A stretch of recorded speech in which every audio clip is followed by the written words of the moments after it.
character portrayed by advertised as the first computer-generated TV presenter. Known for his biting commentary on a variety of topical issues. Good job on that CBD. Thank you. It really pulled a lot of stuff together and stripped out a lot of just like Doesn't say confusing kind of stuff. what he was Yeah. on. Did you look at the definitions? Yeah, I thought it was awesome. Okay, good.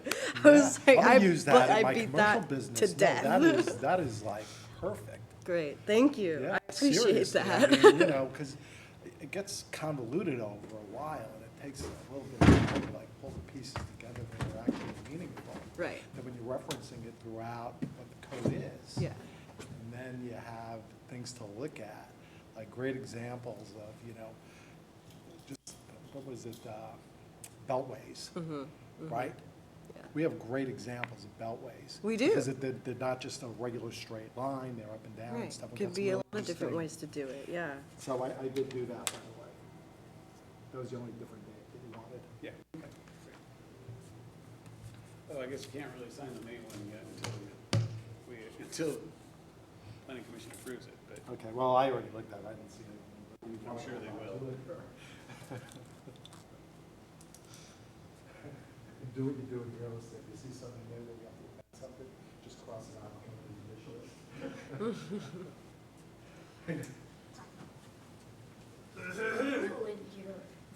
I like it. What'd you say? Keep I said everybody it's awake. cool in here. Well, it was 77 degrees in here, so I turned it down, and so I we're put getting an a blast agenda of cold for you. air for a moment. You know, today's the first day of, The rest of your life? I'm just saying, it's the first day of summer, the longest day of the year. Well, let's not make this the longest meeting of the I don't intend on doing that. Don't even say that. year. We have a long day. We have 3 public hearings, so. I know, and I have it down to every single line, straight out of everything we did. So, thank you for reminding me about, telling about those procedures, because I'm like, well, look it up, and I'm like, it should be on the website, and I looked and it wasn't there, and then I was like, oh, man. And I'm like, well, I need to get this signed, I need to, Well, so I got it. everything, this is what I did. I just took today's, Oh, and no. I Got just, a script, total script, I'm just reading straight off of it. and I'll correct you if you're wrong. Of course, that's your job. Great corrector. So remember,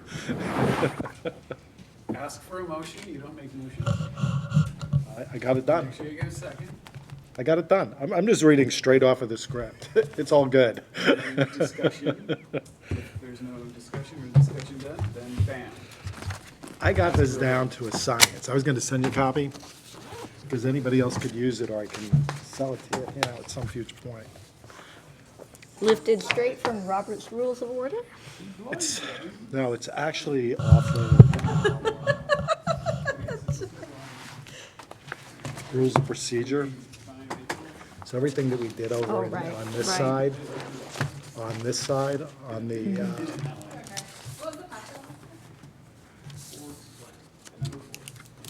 the public meetings. Right, so what I did was just, like tonight, we got 3 of them. So I'm just gonna read it out, introduce him. Literally, this is, I'm just reading off of this tonight. That's Open, nice. let people, and I have the whole section for our nice. discussion. Here you go. Nice. Discuss debate. Who first, who's second? Unless you do a little vote. Next. I'm gonna do this all the time. But I might be corrected, I'm hearing, but yeah, I think we're good. Hey, Pat. Did anyone call you to say they would not be in attendance, John? Stacy, Stacy is Okay. going to be here today.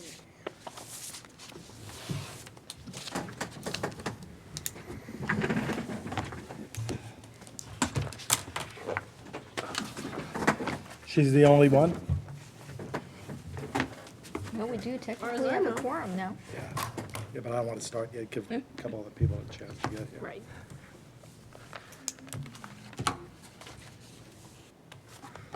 Must be a place to-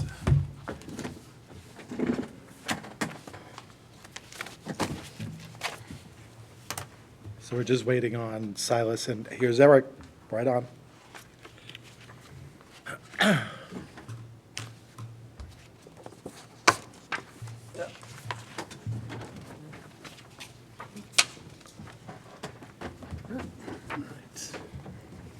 Low here. Oh, drop this down through here. And if you guys want to spread out, we just threw the templates up to. Yeah, Danielle might Me feel taking over the, a little lonely. Danielle and I are going to have whiplash. I think this is the first time I've ever sat down at this end. I feel like I'm leaning to the right. Maybe it's because it's quite acted on, and so it's like, okay, I want everybody right in front of me.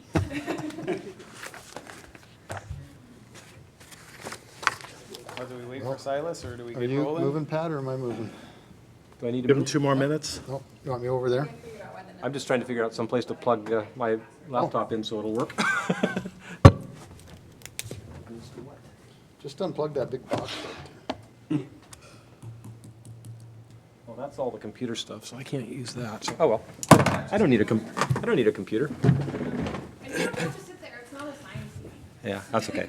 I don't think I need one anyway. So You got room down here, Danielle? Oh, I think so. The Connor people will be over here.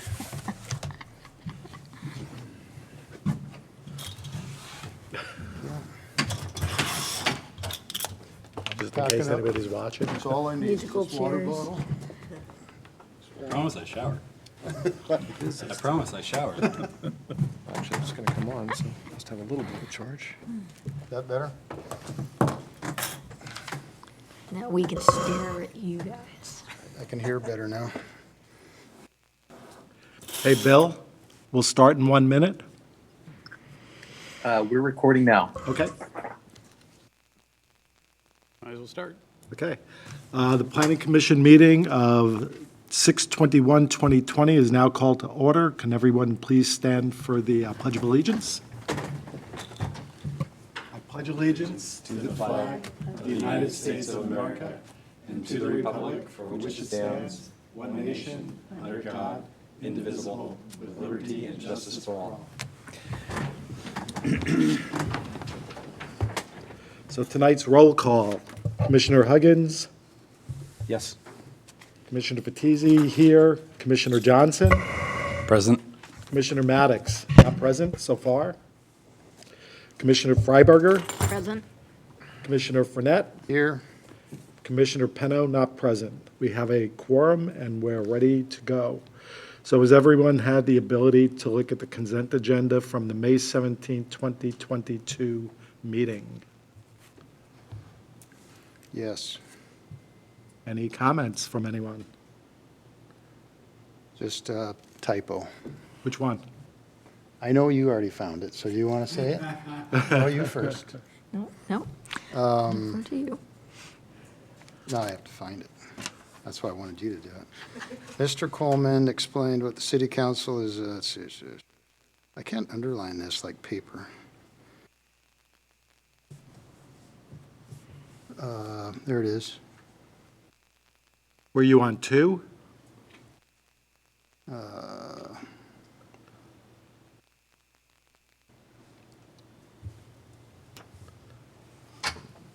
Oh, here it is. Is it- Number 2, Mr. Coleman explained, you see it? Mr. Coleman explained what the city council is interesting in reviewing. I think it's that interested instead of what interesting. Am I correct? I think it's just, should be interested. Interested.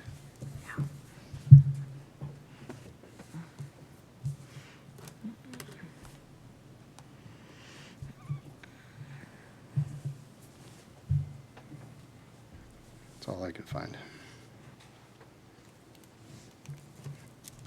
Anyone else? Yep. Okay, with that, I will make a, would someone like to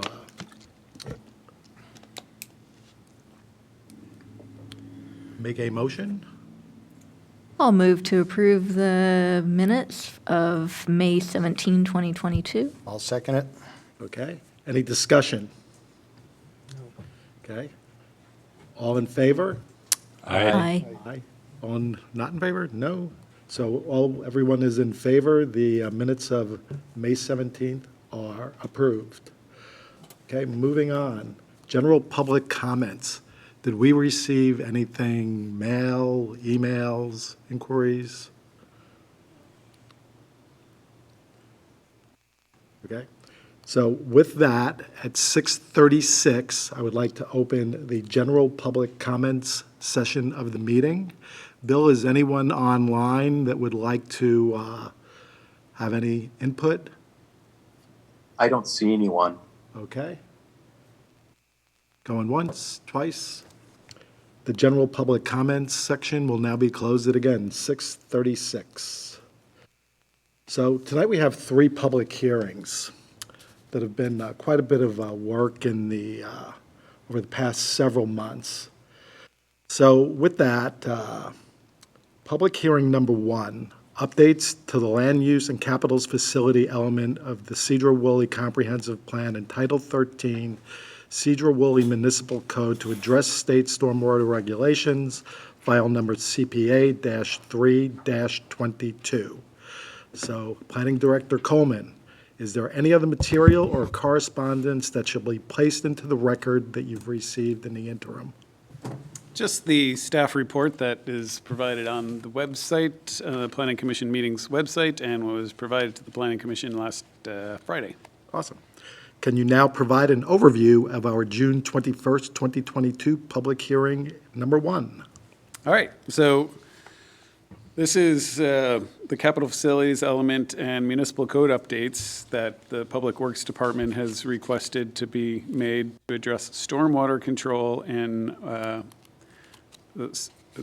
source control and stormwater permitting updates.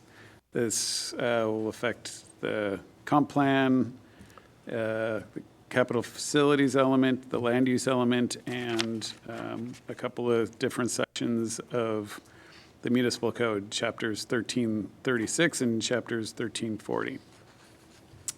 I gave an overview of this project at the last meeting, which was May 17th of this year, and pointed out that these are just a lot of kind of bookkeeping updates, nothing really major or groundbreaking.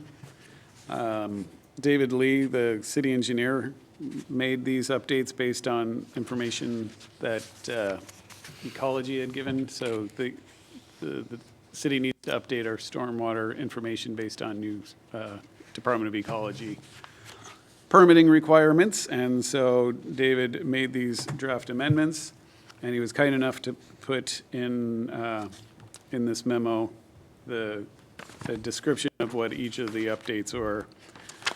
And then, of course, the following 70 pages or so included the handful of changes that are actually proposed. Like I said, these are fairly minor, nothing groundbreaking, nothing controversial. Really just need to update to make sure all the dates are right and be in compliance with the current permitting standards. And that is my presentation. I'm not going to go through all of the changes because they really are little things like scratching out 2014 manual and replacing it with current adopted manual, those kinds of things. So I'll spare the Planning Commission those details, and hopefully you had a chance to go through it a second time. And with that, we can open the public hearing. Okay. For members of the public who wish to speak for or against the proposal, this hearing is to gather information and not answering, and questions are not answered at the public meeting. Questions about the proposal shall be addressed to staff during regular City Hall business hours or in writing to City of Sedro-Woolley Planning and Building Department. I will now open the public hearing at 6:40. So if you would please state your name and address or any group or organization you represent for the record.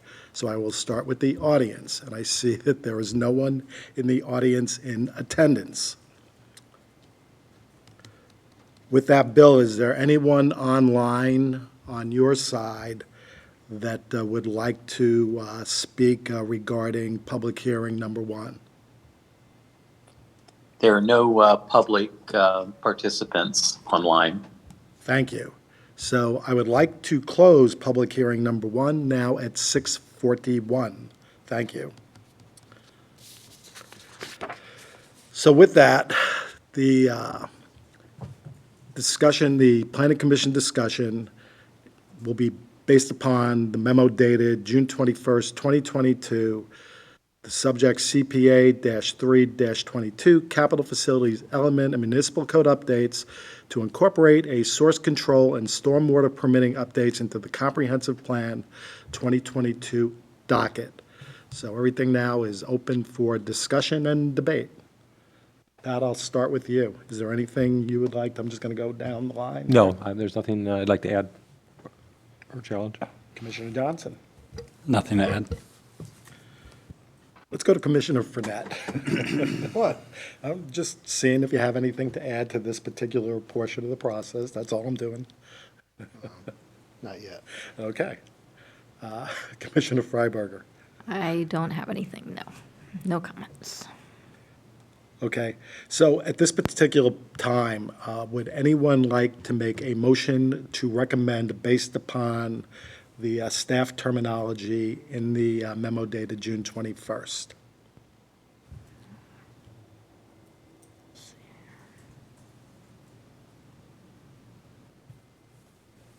I'll move to recommend that the city council adopt the proposed amendments to the capital facilities element, land use element, and Title 13 SWMC. Is there a second? Second. Commissioner Johnson? So is there any further discussion? No. Okay. So at this particular time, I would like to take a vote to approve or not approve the above motion. All in favor? Aye. Aye. All opposed? No. The motion passes. 1, 2, 3, 4, 5, myself included, 6-0. So we will now move on to, That's 5. That's 5. got 1, 2, 3, 4. Oh, I'm sorry, Commissioner, you're absolutely right. I included Commissioner Maddox, and his ghost is here. So that, if we could move on to public hearing number 2, updates to the Parks and Recreation element of the Sedro-Woolley Comprehensive Plan and Chapter 15.60 SWMC to address parks, impact fees, file number CPA-4-22. Planning Director Coleman, is there any material or correspondence that shall be placed into the record that we've received in the interim from anyone? So you've received the June 21st transmittal and report memorandum, and that is the extent of the materials submitted to the Planning Commission on this item. We have not received any public comments or anything like that that need to be added to the record. Can you now provide an overview of our public hearing number 2? All right, so this one is a little less cut and dry than the last one. So at the May meeting, we talked about the Parks and Rec element and Parks impact fee values.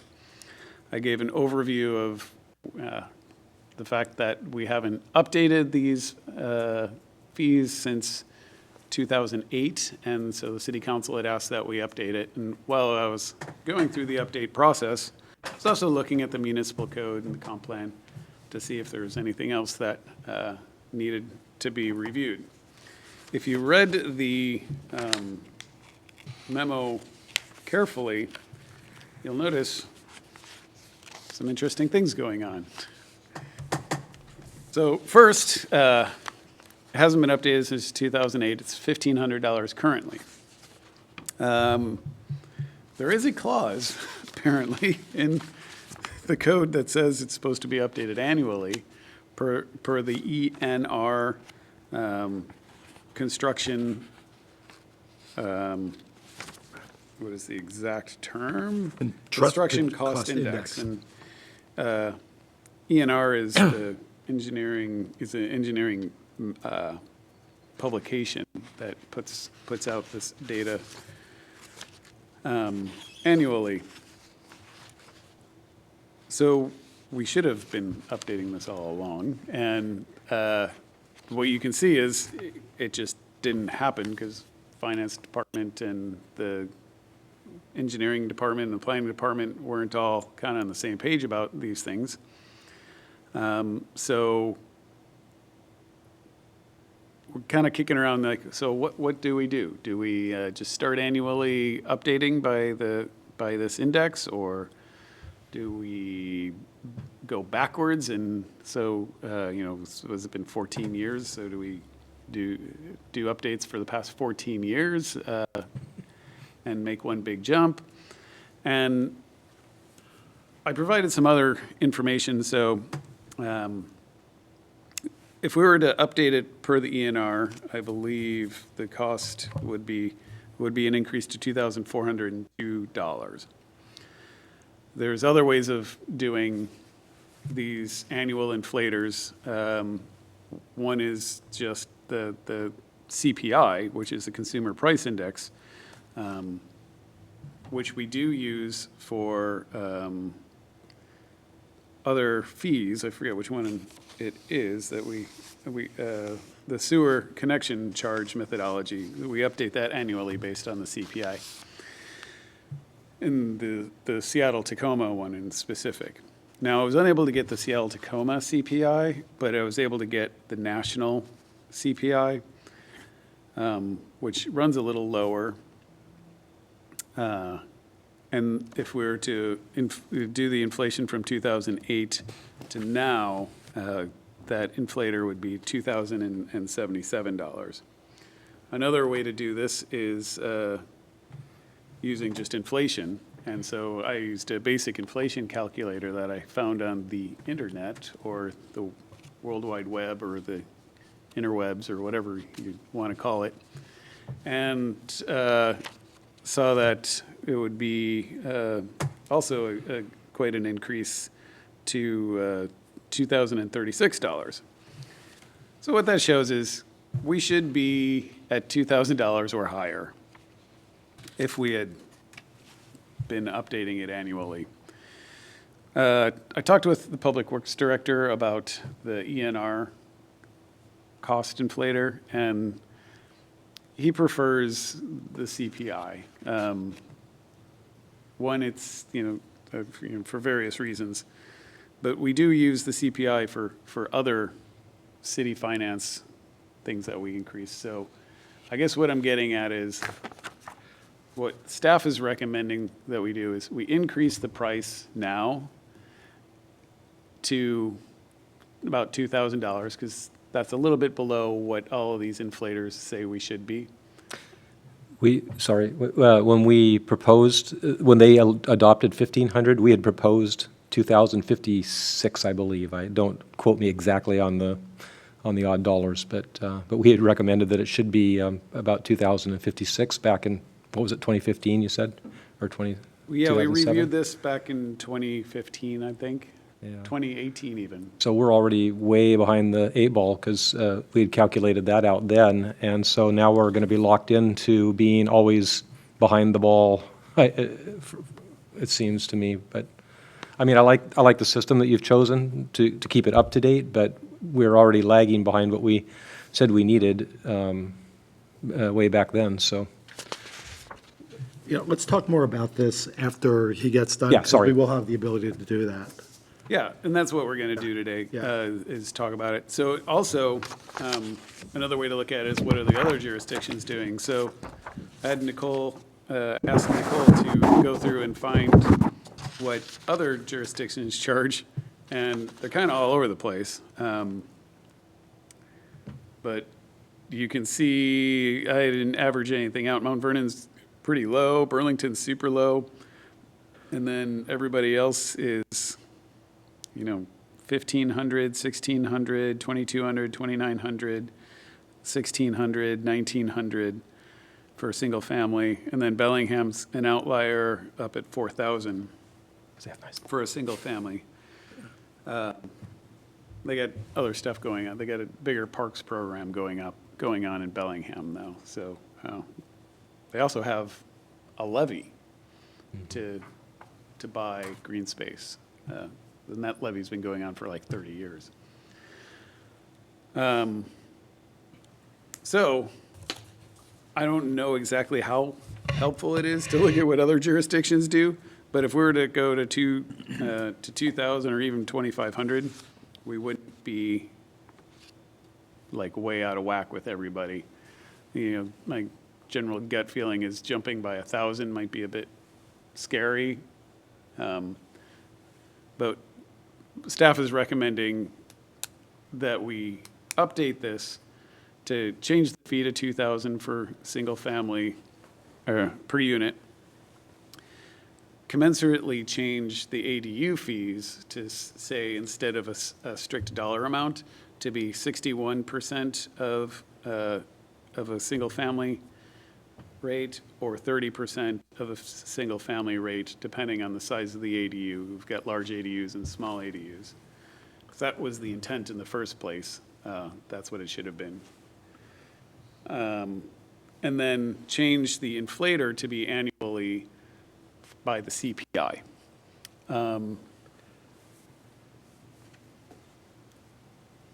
This is getting a little complicated, I understand. We're also happen to be changing our fee schedule structure. So we may or may not, we're still looking into how this is going to work, be stripping this out of code, which would be an entirely different process. So we can house the fees in a master fee schedule that is then updated at January 1 every year. And that way we don't miss things like this automatic CPI inflator. So it's in one place with all of our fees that will be reviewed by the finance department every year at January 1 and increased. So I guess the story is, the long and short of the story is, we have a mechanism now where we're not going to miss this inflator, and we will be able to maintain the fee to a level that is better suiting the city's needs. I feel like I was a little scattered shot there. This one got a little squirrely on us at the last minute, but I think it's all here pretty clear. Staff's asking or recommending just let's bring this number up to 2,000 and make it a CPI inflator every year, and also change the wording on the ADU fees. That's my presentation. I'm sticking to it. Thank you. For members of the public who wish to speak for or against the proposal, this meeting is to gather information and are not answered at the public meeting. Questions about the proposal shall be addressed to staff during regular City Hall business hours or in writing to City of Sedro-Woolley Planning and Building Department. I will now open public hearing number 2 at 6:54 p.m. And again, so if you would please state your name and address or any group or organization you represent.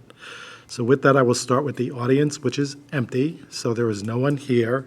So Bill, I will now go to you to see if there's anyone in the online metaverse, I think we're calling it these days, to see if they would like to participate. There are no public participants in the ether. Thank you.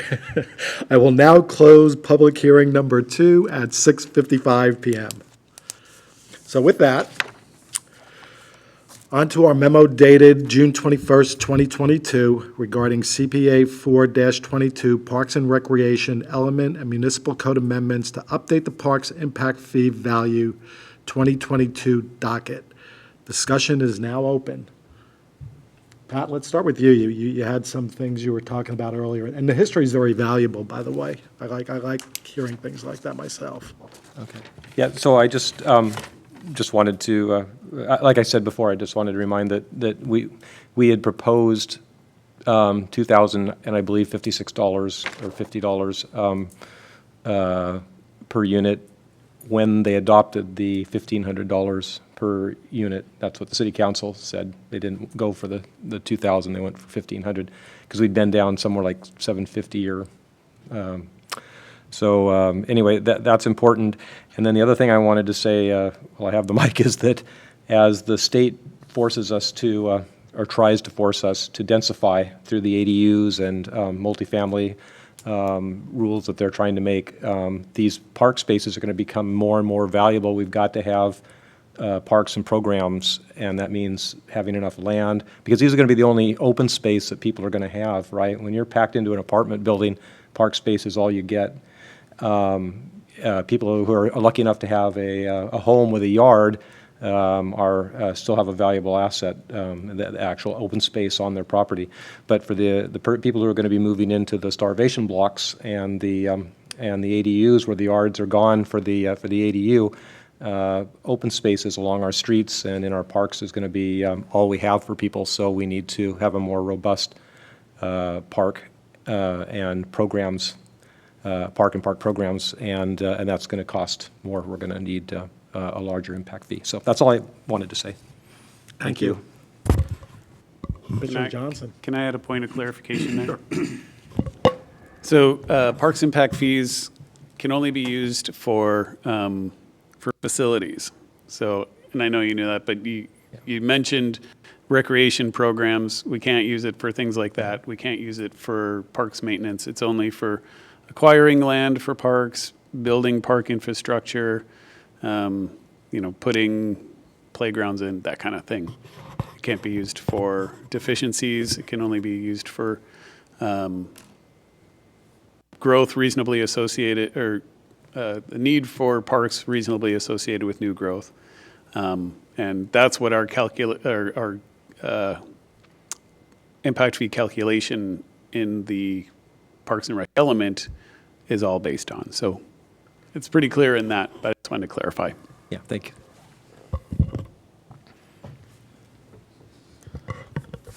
you. So, I mean, the $2,000 doesn't rattle me at all, increasing it to that amount.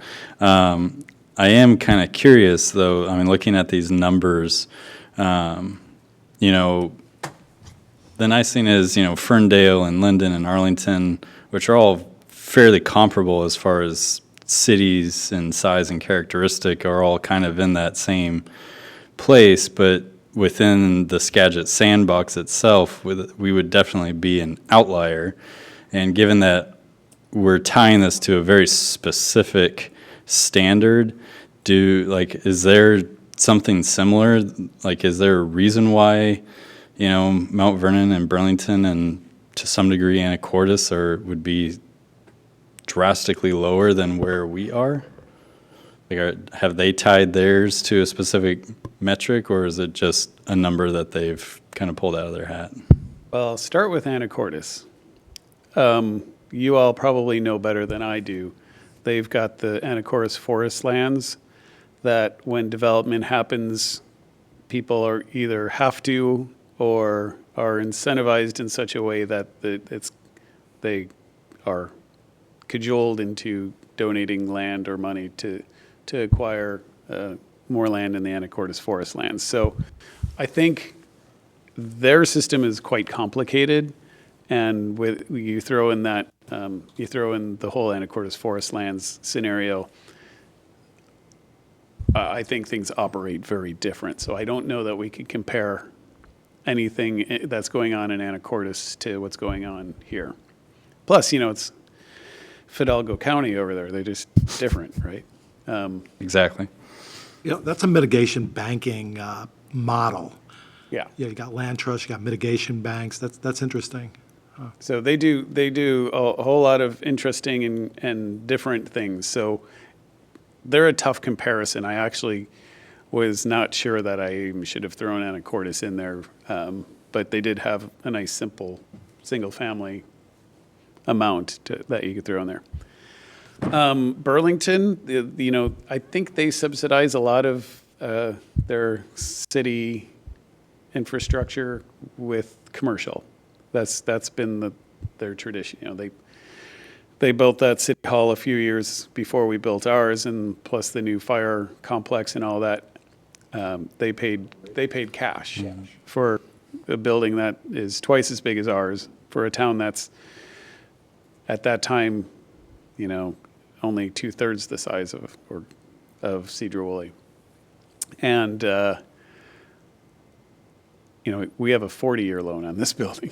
So, you know, our finances are vastly different than Burlington. And Mount Vernon, that one is a shocker to me. I honestly don't know why theirs is so low. I know, maybe we forgot a 1 or a 2 in front of that number. I haven't looked into that. And Nicole, I don't know if you have anything to add. Yeah, that one's a bit of a head scratcher. Because their other impact fees are through the roof in a lot of ways. I know developers that won't even go there anymore because of the fees, yeah. So, thank you for that. You know, my thoughts on this are pretty simple. I mean, I think 2,000 is a fair number. I think, you know, it's given the historical information. I mean, it sounds like, you know, that's probably where it was supposed to be, but for whatever reason, you know, the council decided that at that moment it wasn't ready for that amount. But I think it's smart that we also update with the ADUs. I think ADUs are not just here to stay, but also going to play a much more predominant role moving forward in the growth of cities and its densities. So the fact that, you know, we're putting in this language to add the reduced rate for ADUs, but still kind of recognizing ADUs, I think is a smart and forward-thinking move. So, you know, as recommended, I would support this. Commissioner Fournette. Is there a process that has to be done to change from an ENR to a CPI? Because since already written that the, Stroke of the pen. We can do That's whatever it? we want. We can choose whatever metric so we there, like. it's not a binding clause in some document somewhere. Well, it's binding clause in code. I mean, right now it says we're supposed to be doing it by the ENR, and we should have been doing that. And the impact fee would be 2,400 and something. Yeah. But we haven't. We missed, you know, we kind of missed the boat on that one. So now that we're looking at it, we're just recommending the CPI instead of the ENR, because that's something that the finance department uses more regularly, and they're the ones that are going to be doing this. It's really just more of a practical purposes than anything else. And in your notes here, it says you haven't done anything since 2008. Yeah, the fee has not been increased since 2008, and I think that might have been the time that Commissioner Huggins was talking about back in 2008. Because when we reviewed this in 2011 is when I originally did the brand new parks impact fee calculations. And, you know, the number at that time was $10,000 and something per unit was what it would take to get us to where we needed to go. But we saw that as just, you know, we're not going to charge $10,000 a unit. That's just too much. And there's other things that go into it, you know, general fund, and we use RCO grants and other various grants to fill the gap. So it wasn't going to be borne 100% by new users. So we artificially lowered that number to 1,500, which is what it had been. And at the time, my recollection at the time was, it was 2011. It was not not good. We were in a recession. That was my point, because 2009, I think the price of everything went way down, and Right. 10 and 11. So maybe you were going to raise it, but you couldn't because the price of everything was dropping, which leads me to my next topic. Will this price go down if there's deflation again? And if there's superinflation, will this go through the roof? Well, it wasn't deflation per se that kept it at 1,500 in 2011. It was just, the council wasn't going to raise impact fees. They did lower traffic impact fees and this, what we call a general facility charge, which is a sewer charge, connection fee at that time. So it wasn't the time to be raising fees. Right. Yeah. So we kept it static. And then in 2018, we just did a brush up of it as required by RCO. So we were eligible for RCO grants. And so we didn't look into, everybody was still comfortable with 1,500. There was no great pressure. At that time, things were just starting to ramp up. So we weren't seeing a lot of development pressure. And now, after a couple of years of seeing a lot of development, council's like, well, we should be getting more because we need more parks. Look at all the people that are coming in. And that's what started this conversation is, hey, we're getting all these new residents. We really the council has a priority to create new park spaces to accommodate them. So we should look at that fee. And lo and behold, we found that we should have been a little higher already, but. So Well, you're still in the middle of. Fixing things now. Yeah. Well, I'm all for getting caught up with that. $2,000 seems reasonable. But if it's, I don't follow CPI and ENR. Do we need a cap on this in case it goes up 100%, or does it not matter? It can reverse. We generally don't. I haven't studied the numbers. I do have the numbers, the year-over-year ENR numbers, and it's a table. It's a little mesmerizing, right? I don't see any big drops at any given time. Let's see. Let's look from 2009 to 2012. That's kind of where the recession really took hold. I don't see any drops at that time, but it definitely No costs. wasn't a lot of inflation at that time either, though. Have any money to So buy anything, deflation, kinda like now. if we used the inflation calculator, straight inflation, then if any deflation was registered, I don't know where those numbers come from, the Bureau of Labor Statistics, how they generate those, I don't know. I've never seen deflation in my lifetime. Seriously, I mean, never. I mean, things go flat sometimes when there's a recession or something, but it never goes down. It's never gone down. Well, if you look at the assessors page, Skagit County Assessors page, and look at history for house prices, a lot of them go way down, like cut in half. Is that because of the maintenance on the homes and the No, condition they're in? Or just based on price of housing. Because mine has never gone down. I've always had at least 5 to 15%, and sometimes 40 to 60% increases in my property taxes over. Well, taxes are one thing, but property values can drop Okay. tremendously. And it depends on the jurisdiction, because a lot of jurisdictions now base it upon the market value. Where in the past, I could never figure out why a market value is about 50% higher where the assessed value is. And trust me, over the past 5 years, they've caught on to that game. Because a lot of the assessed values I'm seeing are pretty spot on where the market's at. Because you need the higher tax revenue. It's based upon what the value of the home is. Go ahead, John, I'm sorry. So the property values and home values is only one indicator in inflation, deflation, and all of that. That was, when we went through the Great Recession, it was largely driven by the collapse in property values, which was inflated because of the banking schemes. But the value of the U.S. dollar didn't go down at that time. Just property values went down, and the number of jobs available went down. And but from what I recall, I don't remember the U.S. dollar having less value. It may have deflated a little here and there, but not significant.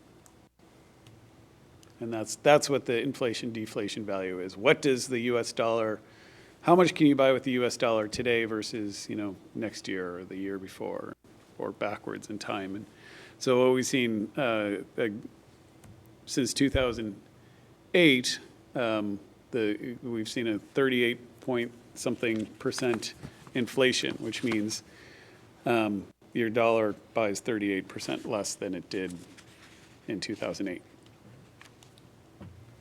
Well, have you heard as a general rule, a house doubles in value every 10 years?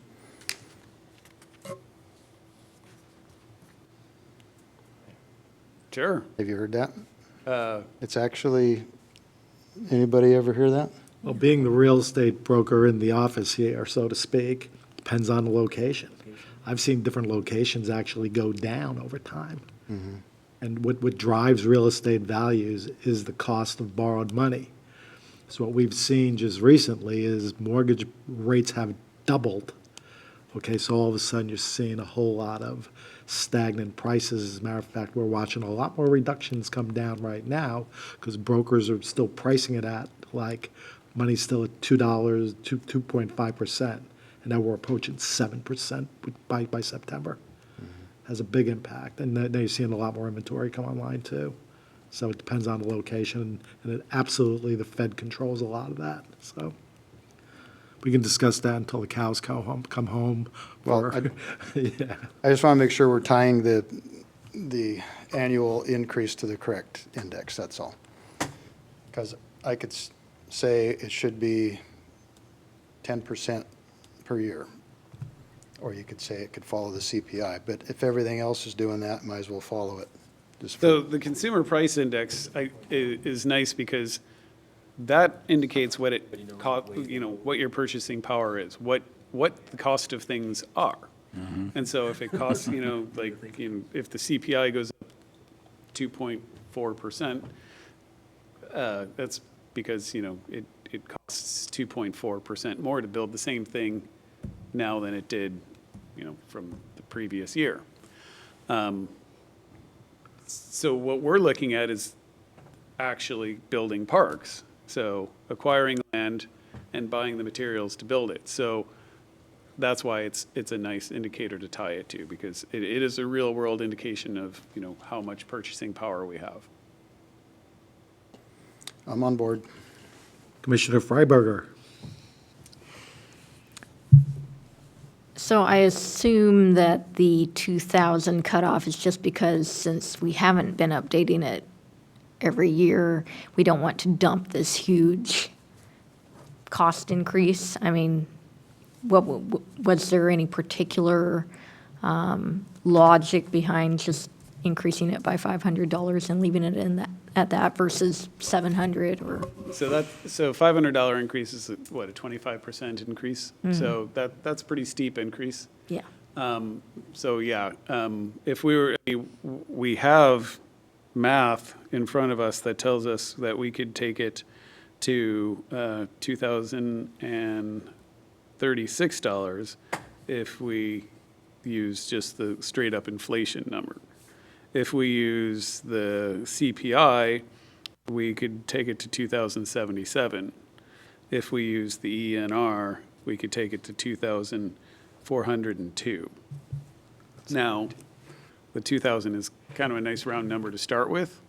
But, we could, if we want to tie it to something that's a little bit more understandable instead of just, a nice round number, the Planning Commission could recommend increasing it by the CPI, which would bring it up to $2,077, which is pretty close to 2,000. And that gives you the ability to say, you raised it based on something instead of averaging it to what seemed a little bit more reasonable. I was just thinking, the Commissioner Fournette or Huggins that was saying that basically we're going to always be behind now because we did not increase it. If we had increased it every year, it would be much higher than it is now. It would be, if we use the CPI, it would be $2,077. Okay. If we used, what was the ENR number was 2,400, right? And that was what we were using, so Right. if we were to go and increase the fee by what it would have been if we'd have followed the ENI number, that is a logical way to get to that amount, and then we can say that we're switching to the CPI now, but that all we did was make up what we missed by not doing our annual review of it. The only thing that makes me uncomfortable about that is it's such a big jump. So with that, this is my world that I practice as a living, and I prefer tying different costs to the actual assets themselves. The code calls for you can use this money for construction. CPI is incredibly volatile based upon a lot of other factors that have nothing to do with the asset that we're looking to purchase, build, whatever. Starting with the CPI is fine, I'm not opposed to that, but the ENR is a much better indicator of what the costs are going to be for construction for what we're trying to do here. Either one is fine, but if I'm the builder on the other side, how come I'm not tying it to the actual costs that impact me? Why am I throwing something in there that might have an influence of food, energy, even though it kind of all plays into it? The ENR is going to have more components of it dealing with the actual allocation of real estate, right? The allocation of materials. So sometimes they're just as volatile. I mean, I think of the prices of lumber this year, the price of wages. So that's a much better indicator, in my opinion. That's only a number on a spreadsheet. I mean, you can easily plug in a CPI number or an ENR number, depending on what your impact fees are going to be. You know, doing CPI straight across the board, okay, yeah. But if you want to be more realistic to what you're actually trying to accomplish, and then again, at this particular point, this can always be changed at some point in the future, but I believe ENR would be a better indicator of where costs go when we're looking at parks, constructing parks, you know, whether they're, you know, anything we need to build. Because those numbers are going to be very different than you might have just walking in a food pavilion. And that's my only 2 cents. Go ahead. I'm not listening. sure if the ENR figures in property values. It's construction index Okay. exclusively, from what I can tell. I haven't even looked at it. I was like, what's ENR? And usually it's something that, It's the Engineering News Record, so Okay. it's an engineering publication that puts out their own construction cost index used by the building industry. And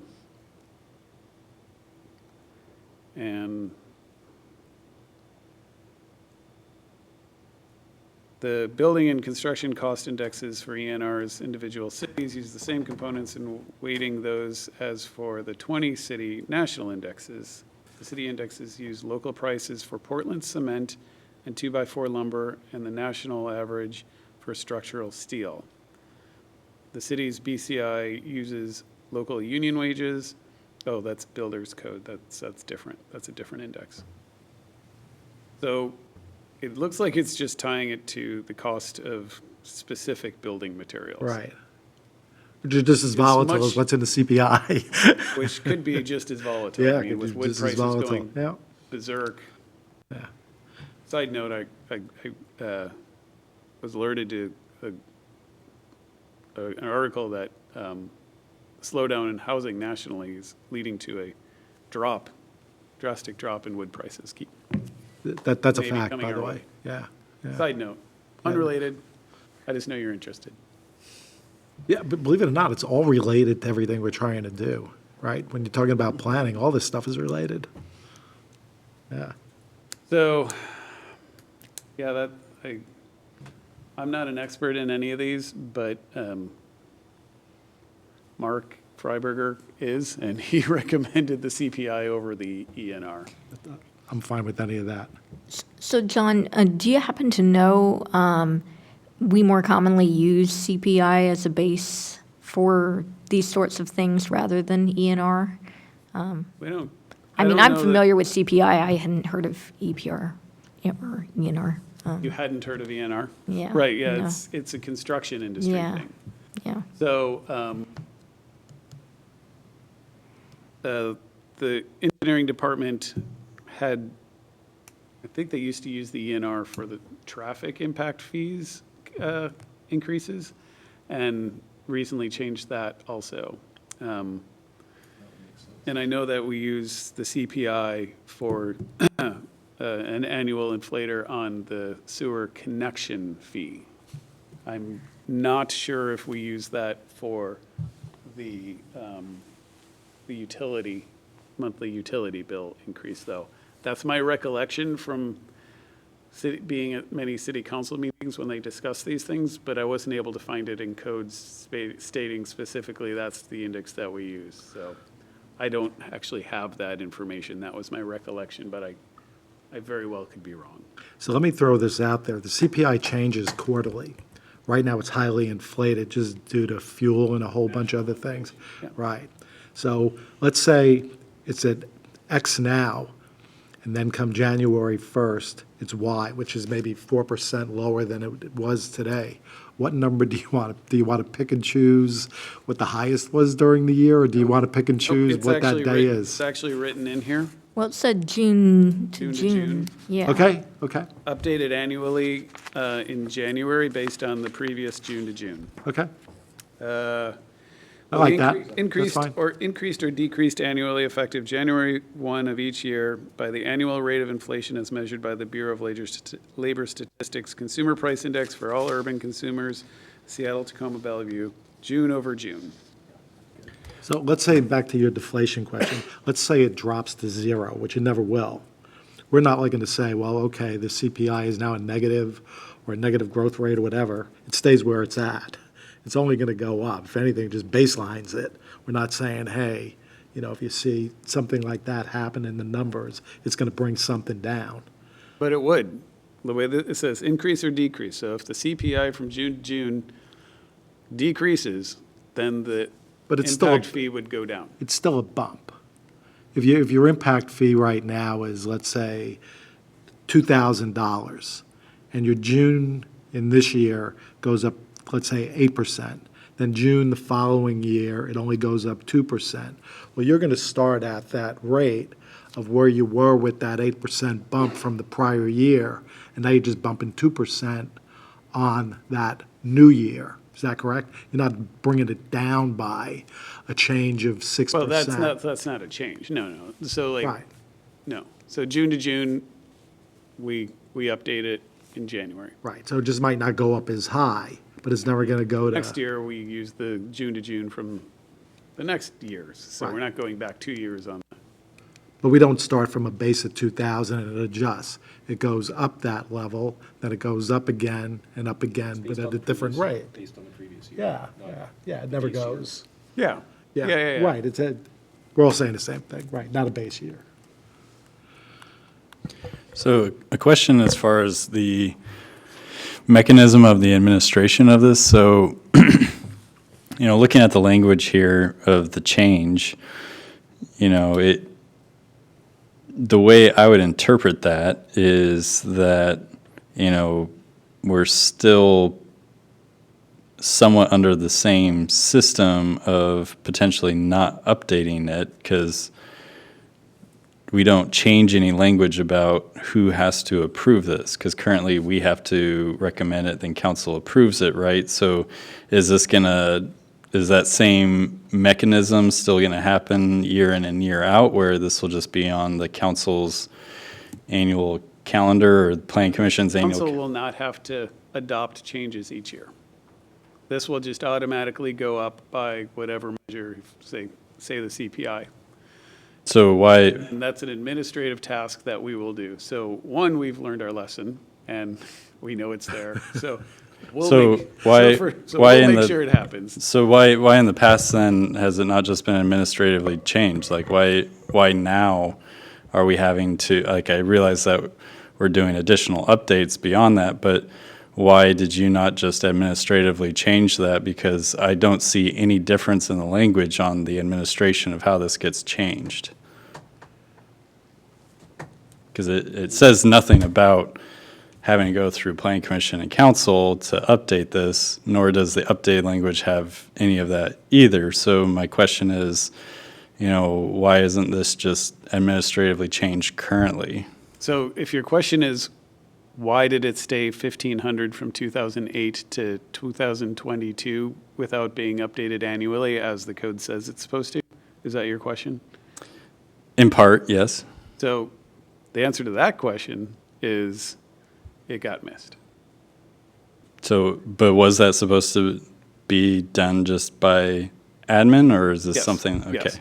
That So- was an administrative miss. Okay. So, I'll own that and say that was the building and planning department, and I mean, I'm not trying to assign blame to anybody. I'm just trying to figure out the governance mechanism here, because now it's before us.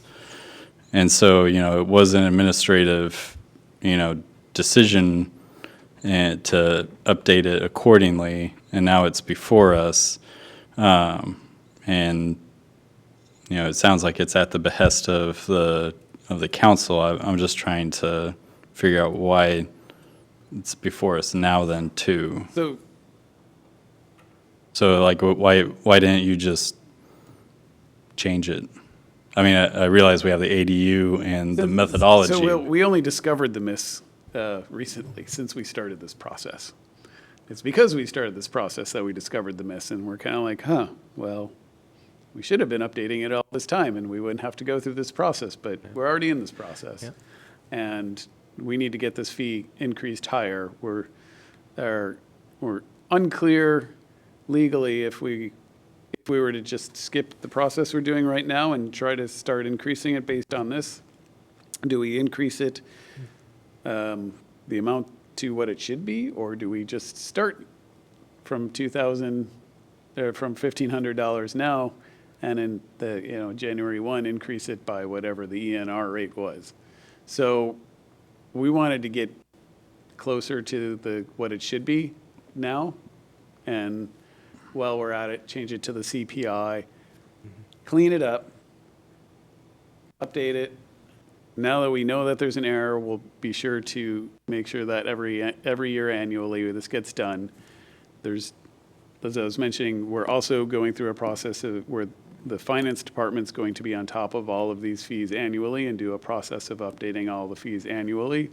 So it won't just fall on the planning or engineering departments to remember which things in code need to be updated by an annual inflator and change the fees we bill people.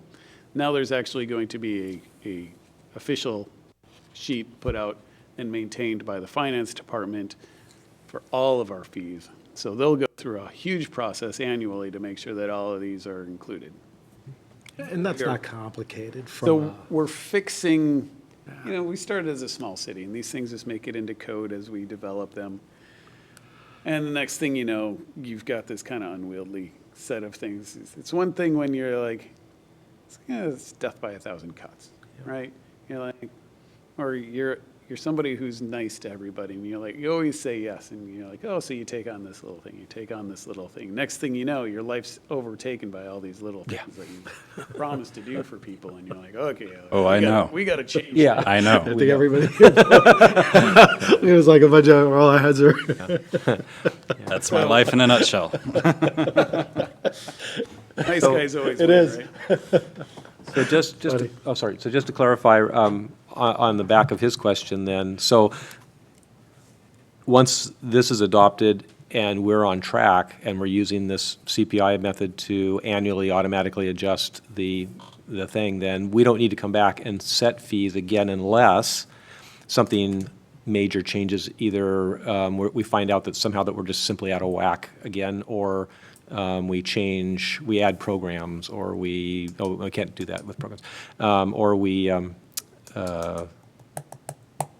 I was trying to think there was another thing anyway. But anyway, the only reason we would come back and lump sum change what the fee is if somehow it's out of whack, or we've changed the priority of what we're doing somehow. Correct. Thank you for the clarifying question and examples. You hit the nail on the head. Planning Commission and City Council are not going to have to update this annually. It's just going to administratively be done annually. And administratively, we've created a better system to have the Finance Department review all of these annually and make sure it gets done. Is that Yeah. what you were looking? Now, of course, when we update, we'll probably update the base fee again in 2025, maybe. I'll have to redo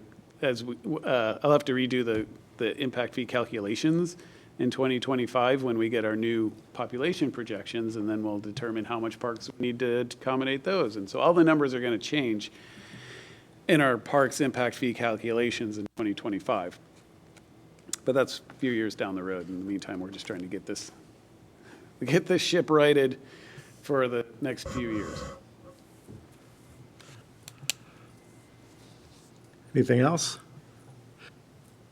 So at this time, regarding CPA-4-22 Parks and Recreation Element and Municipal Code Amendments to update the Parks Impact Fee Value 2022 docket memo dated June 21st, 2022, staff has recommended to make a recommendation that the City Council adopt the proposed amendments to Chapter 15.60 SWMC to update the park impact fees and the annual fee increase methodology. Do I have any motions?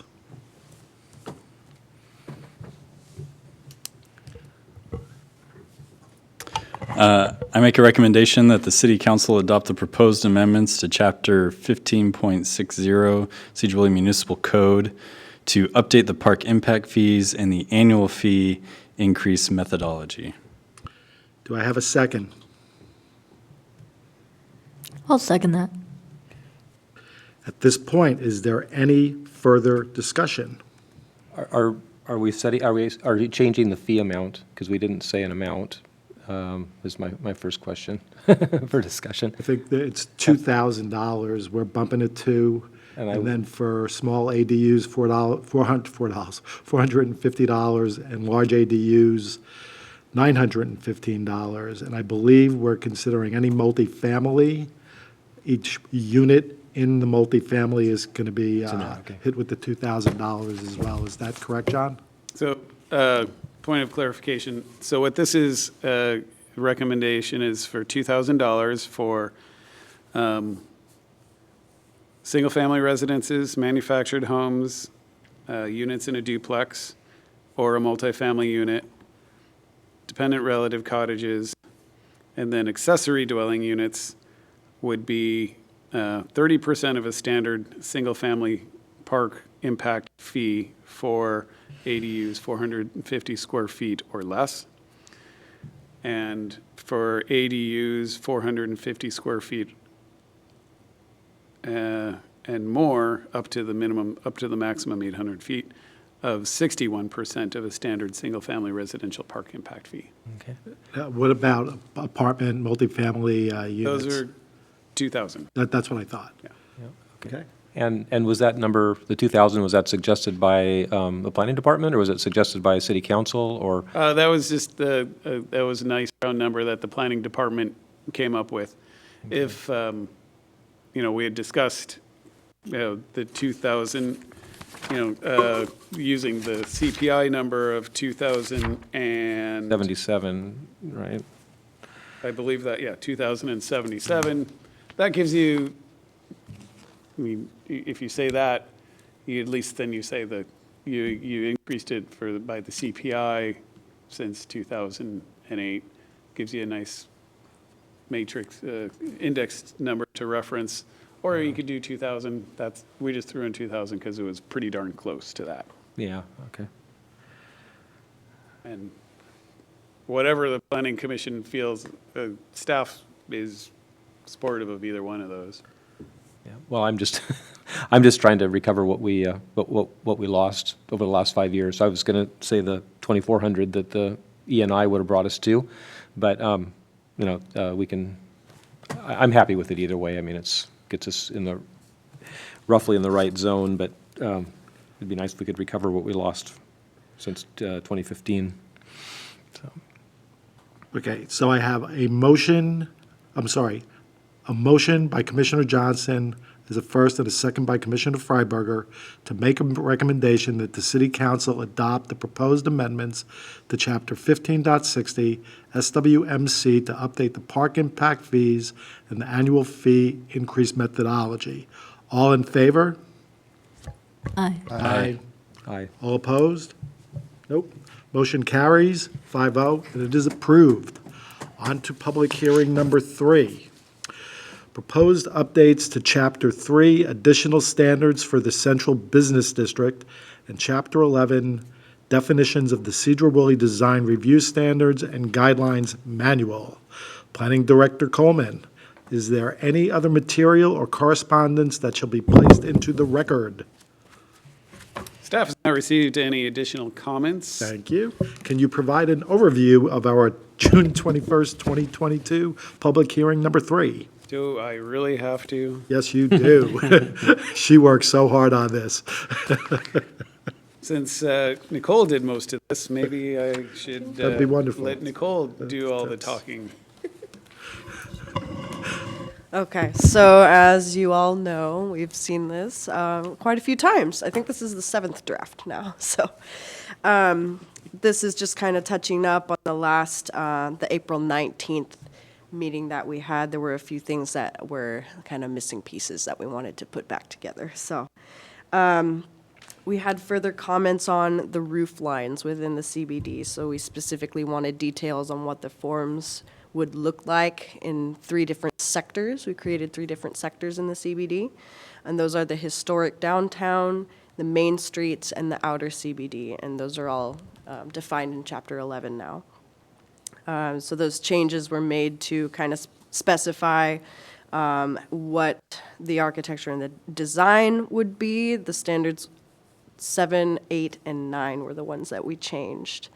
And then standard number 10 was also created to address roof forms for 1-story commercial buildings in the CBD with no residential component.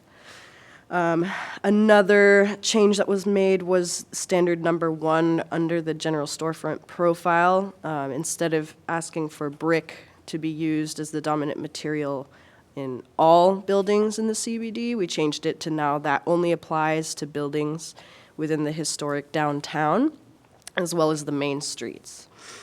Then we discussed some streetscape lighting.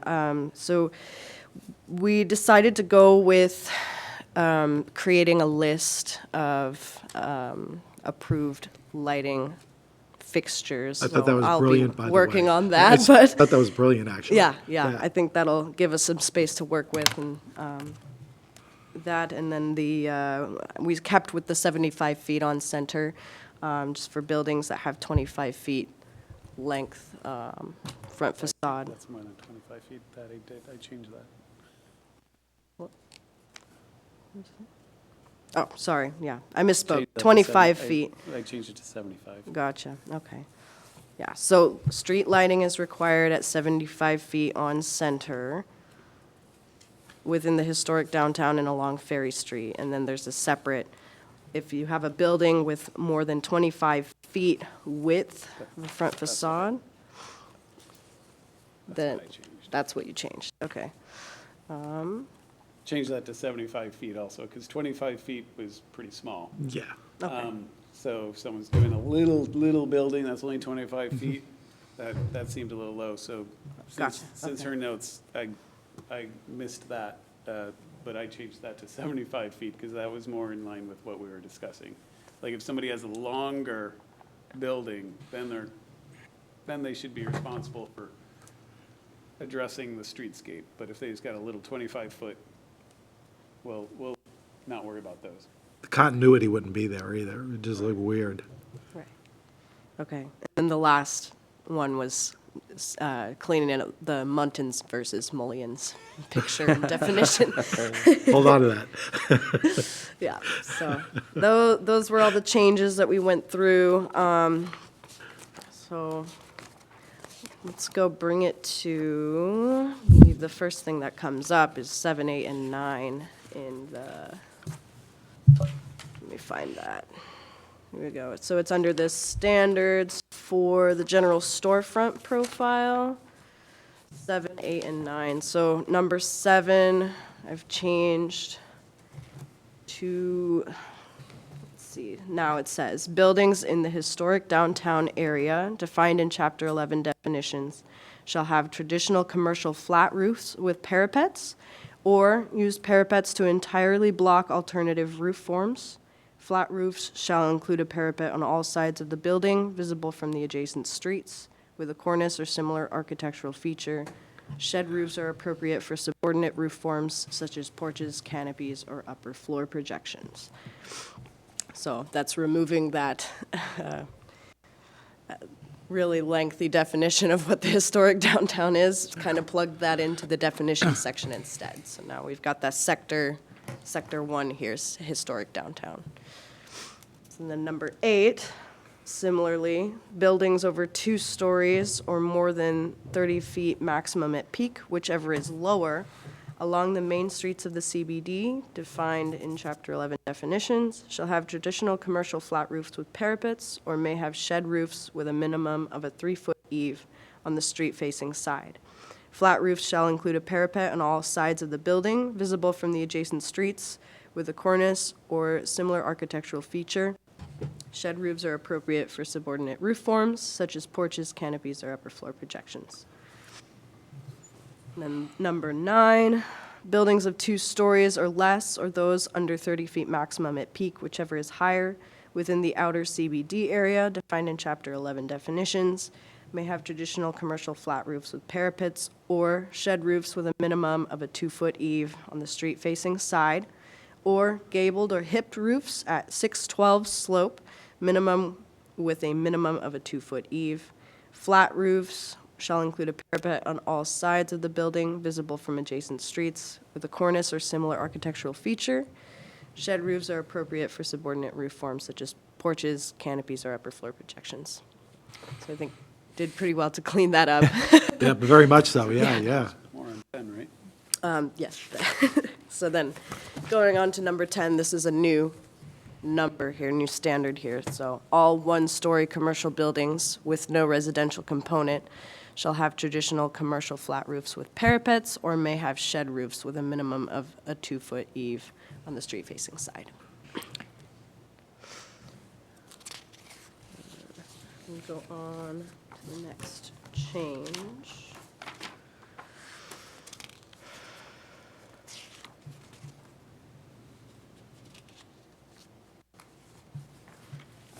I think in the next area is that streetscape lighting, to where, let's see. Yeah, so I've added in standard number 1. Decorative streetscape lighting shall be incorporated at 75 feet on center within the historic downtown, again, Chapter 11 definitions, and along Ferry Street. Fixtures shall be selected from the city's list of approved decorative street lighting fixtures. And then here's that number 2 standard where John's changed it to 75 feet instead of the 25 I put in there.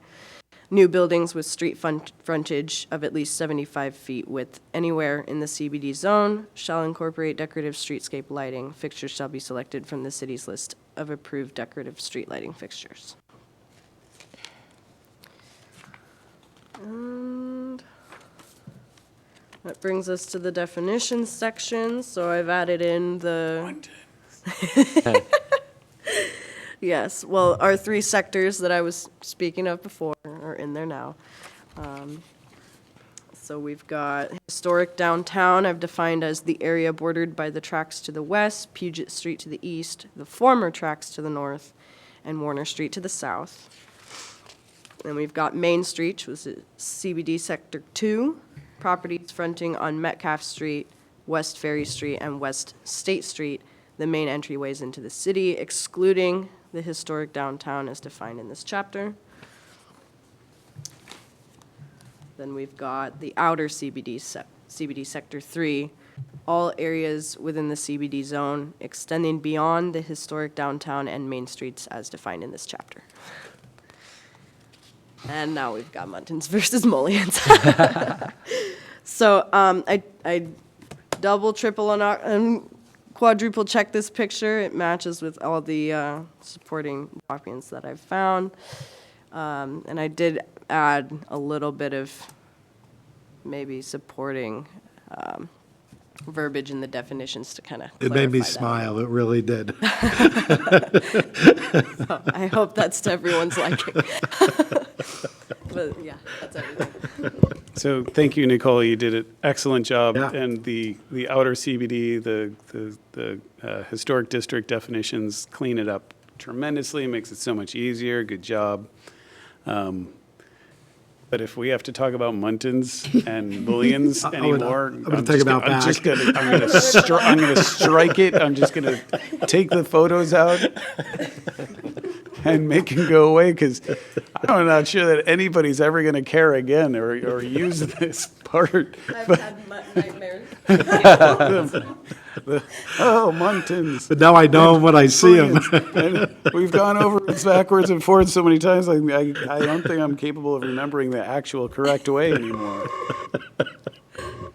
But thank you, Nicole. I think you did a great job of taking all of these complex issues that the Planning Commission discussed 2 months ago while you were not here, and managed to glean from the recordings of this all of the Planning Commission's wishes. That's the first thing I said to you tonight. You did an excellent job, and thank you.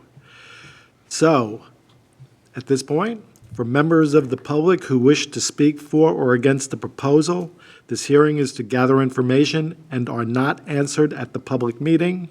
Questions about the proposal shall be addressed to staff during regular city business hours or in writing to City of Sedro-Woolley Planning and Building Department. I will now open the public hearing 3 at 7:47 p.m. So if you would like, please state your name and address or any group or organization you represent.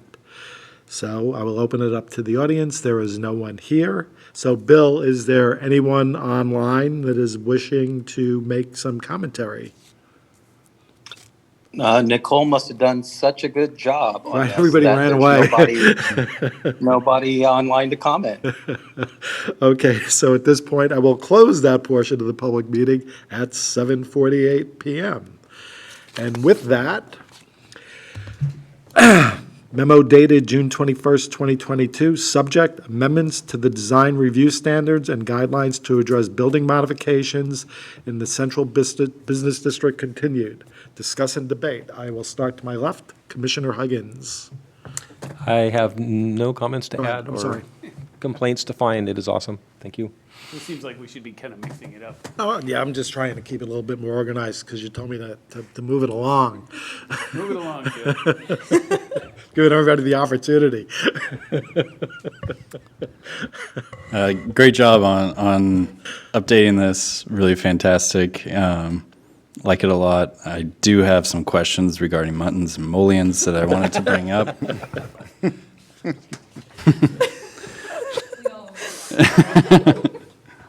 I was actually ready. I was just trying to get a rise out of John here.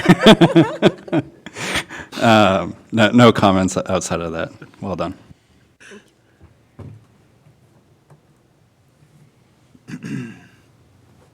Commissioner Fournette, is the mutton and mullion definitions okay?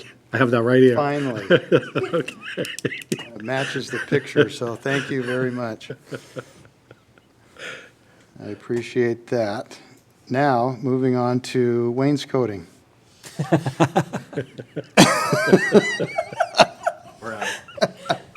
Or is it forget it. wainscoting? Wainscoting. Forget it. You can call it whatever you want. Next. Okay, so, number one, I forgot you weren't even here. Excellent job. It looks great, and it's so much better cleaned up, and putting those 3 areas in the definitions was great. So that said, I did have a couple of things I just wanted to ask. It looks great as is. I just wanted to clarify a couple of things, and let me get there. So, number 7, specifies buildings in the historic downtown area, and says, flat roofs, parapets, or parapets to block alternative roof forms. 10 then doesn't specify it. Presumably, one-story buildings, commercial buildings could be in the historic area or elsewhere, and it seems somewhat contradictory, so I just wanted to make sure I was reading this correctly. Could you explain further? Say that again. So 10 says all one-story commercial buildings with no residential components shall have traditional commercial flat roofs with parapets or may have shed roofs with a minimum of a 2-foot eave on the street-facing side. So they're saying commercial, let's see, so flat roof or shed roof with a minimum of a 2-foot eave. But number 7 says that it has to use parapets if there's a shed roof to block it. So you couldn't really do both. You couldn't have an eave and a parapet. So I'm just wanting to make sure there's not a conflict there.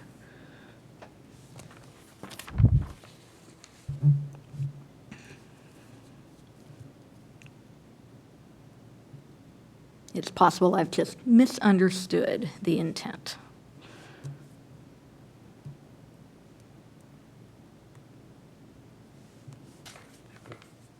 Parapet and an eave.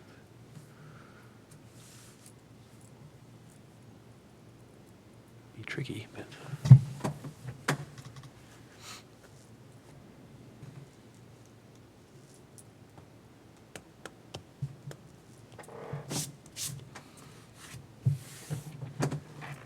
So let me think, if we change number 10 to say, except in the downtown historic core, does that clarify it? Yeah, it seemed like you couldn't have both. You can't require parapets on buildings, but then also say that if they're single-story commercial, they can have shed roofs with an eave. So, No, I think that's an important clarification, and thank you for pointing that out. I felt like something was missing, but I couldn't wrap my head around it, and you found it. because number 10 doesn't specify where, so presumably you could apply it to anywhere, including the historic downtown. Right. So yeah, the simplest fix would be to say except in the historic.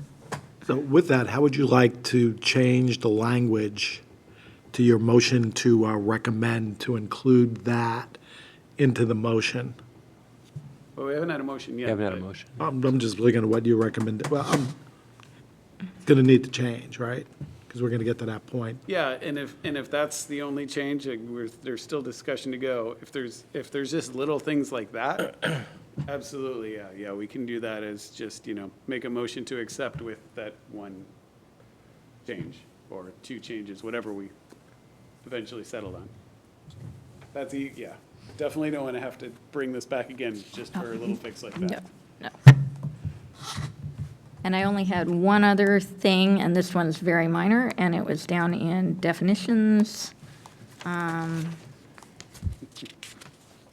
say mutton. I will not. I will personally. So outer CBD, all areas within the CBD zone extending beyond the historic downtown and main streets as defined in this chapter. All areas works, all other areas might be a little bit more descriptive. Perhaps I'm hair splitting there, but I thought I would mention it.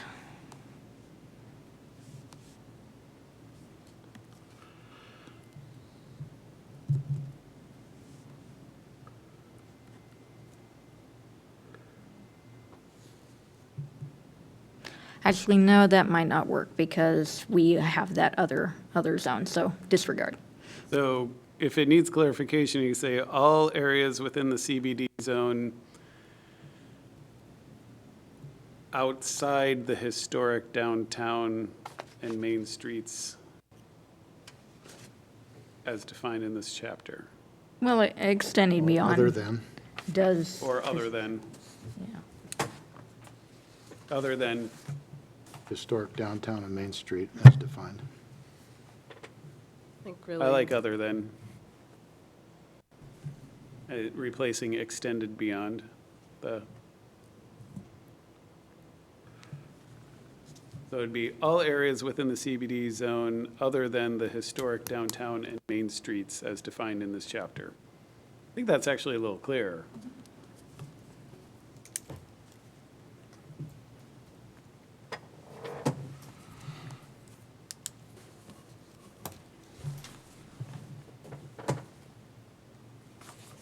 And what was the other one?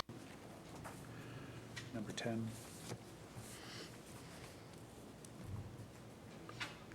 Except.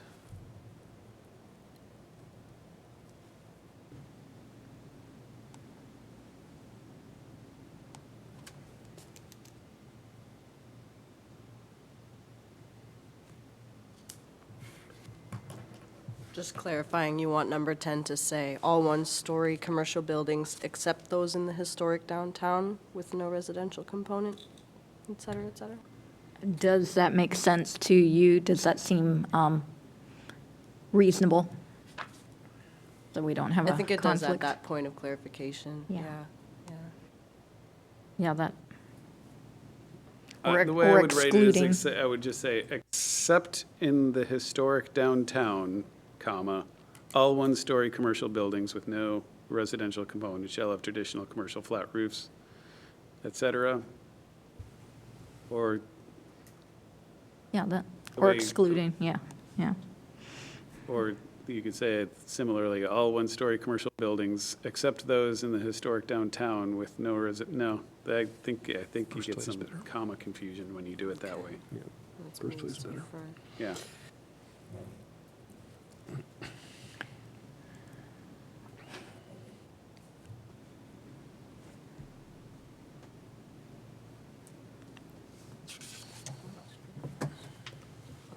And then there was one more minor thing that I kind of forgotten about, but every time I've read through this, I've noticed it and decided I would finally say something on page 6. At the first paragraph there, it's in the general storefront profile, but it's on page 6. In the red highlighted area, the third sentence there, tall ground level fronts were very common in early 20th century architecture. To some extent, they have survived to contemporary times, though substantial differences in their materials and presentation. Something's missing there. Though there are substantial differences, with substantial differences. Starting where? Tall ground level fronts were very common in the early 20th century architecture. To some extent, they have survived. Am I in the right spot? Yes, so that sentence, to some extent, something's missing there. Survived to contemporary times through substantial different, Oh, is it through? Okay. though, they I have, think it's no, supposed to say through. they have survived to contemporary times, though substantial difference is in their materials and presentation. Yeah, you're right. Interestingly, that's just something we moved from another portion. It's nothing. But you also corrected another thing there too, so yeah, figured I would mention Got a it. suggestion? Well, I don't know that through was the intent there, though there are, or with substantial differences. I'm actually not entirely clear on what that sentence was entirely trying to say. I think, So- I think one example is the shake parapet roofs, or not parapets, but the, oh God, now I'm going to lose it on the language. The overhangs, that have shingles on them, it's like a shingle awning, and there was something there originally, but, but not covering the transom window and not in shake form. So it's something that has been altered from the past, but is still within the I'm going to shut up while I'm ahead. So then through would be appropriate? Perhaps that's what would, That doesn't make sense either. yeah. I think maybe if you put With- through and then added another word. But it's missing a word. To some extent, they have survived to contemporary times. First The of all, with comma, substantial? though substantial differences, With substantial differences in their materials and presentation? Would that work? though with substantial differences Alterations or differences, yeah. in their materials and presentation.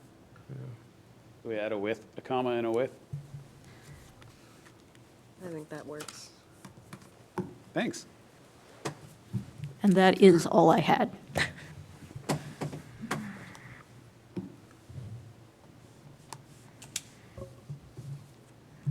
At this point, looking at the memo dated June 21st, amendments to the design review standards and guidelines to address building modifications in the central business district continued. Staff is recommended to make a motion to recommend that the city council approve the proposed amendments to Chapter 3 additional standards for the central business district and Chapter 11 definitions of the design standards and guidelines manual. Now, what language would you like to add in? I mean, we just had 2 or 3 kind of changes, so I don't know how you want to handle that. And I'm not making the motion. I'm So just- when the motion is made, I would just, With agreed article changes.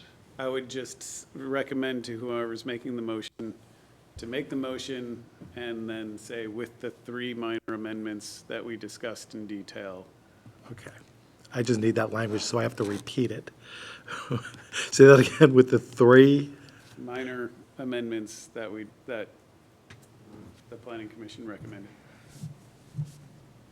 Pointed out, whatever.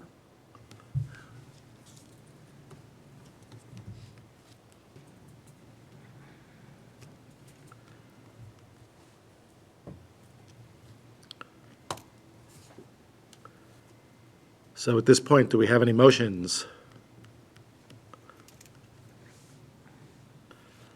So I'll make a motion to recommend that the city council approve the proposed amendments to Chapter 3 additional standards for the central business district and Chapter 11 definitions of the design standards and guidelines manual with the 3 changes as discussed.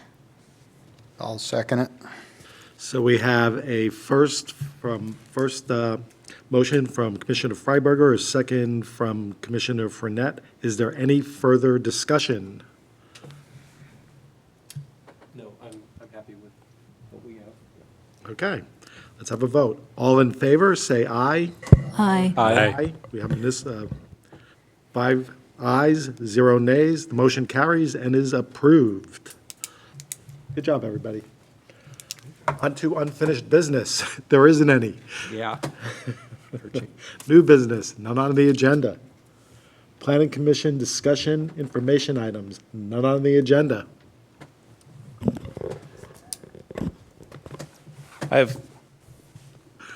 It occurred to me that some of the planning commissions weren't able to make annotations on there. You mentioned that you can't draw on it. So if you click the upload button, which is a square with the arrow, and then it'll give you the option, you may have to swipe across you could upload it to Adobe Acrobat. And then it may take a minute or so for it to upload. But then after you've done that, there are annotation tools you can use on there. There's highlights, you can use highlighters, drawings, you can put text boxes in and type. And I think there's an X up at the top right. Oh, And it was Adobe, Woody? The Adobe symbol, it's the I red, know Adobe, but what was the program called? it's just the one that's going to be offered for you there. Okay. Yeah, thank you. And there should be annotation tools. You may need to go take a peek. It's been a little while since I've done this, but if it doesn't give you a toolbar with like a pen, I think there's like a circle with what looks like a pencil tip in it. Click on that. That's your annotation tools. Oh, okay. And then you can draw on it, edit. Well, you can't really edit, but you can draw on it. Put a text box in there and type notes. So even in the reader, without uploading it to Adobe, you can click on that pen. I'm just not sure, I don't think it saves it. yeah, how much you can do. Okay. Thank you. Well, as long as That's- you upload it to Adobe, you can do it and save it. You That's don't- very you- helpful. You don't Thank need you. you don't need a writer on this one. So this is so we could edit and then send it to you, an edited version of it to You to could guys? edit it and keep it in your files forever. You can send it to us. Okay. Have your notes on it for the meeting. It's been a long time since we had a tutorial about that, so if you got any more questions, you know who to ask. Is there, It's not me. I don't know. Everybody's like, Ask somebody else. Daniel, maybe. I didn't see any 12-year-olds in here. so is there anything else for the good of the order? Nope. Meeting is adjourned at 8:06 PM. Thank you, everyone. And Nicole, great job again. Thanks, Do you Joe. have to vote on that? Adjourned? Adjournment? Vote on adjournment? I don't think so. We do? Yeah. I'm sorry.